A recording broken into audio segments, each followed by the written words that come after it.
Which platform is better for web3, LinkedIn or X? I get into a debate on this question in a comment section on an Austin Heaton post on LinkedIn. Austin suggested that since Elon Musk purchased X, the company was in a better spot because prior, people were getting banned left and right for seemingly no reason. I suggested that this idea was really at odds with the values of Web3, and I think I may have confused some people, so I wanted to explain what I meant. Before Elon Musk purchased X, Twitter was a publicly traded company. Thus, it had various obligations. Among them were to perform regular technology and process audits and to produce reports on those, not just internally for the company, but externally for shareholders and the public who may become shareholders. I spent over 10 years of my career auditing and then improving processes using data and technology, so I am somewhat familiar.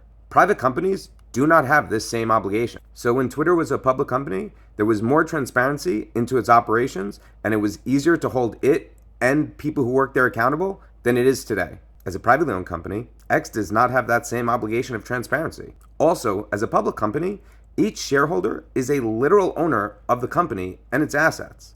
Thus, if you were a shareholder, you literally own the data, all of you collectively. You could say that ownership of data was decentralized. And again, we had access to reports on how that data was used. As a privately owned company, all of the data is the exclusive private property of Elon Musk. So to me, the current structure of X is more centralized with less transparency than it was when it was a publicly traded company. I hope this makes sense. Please let me know what you think in the comments.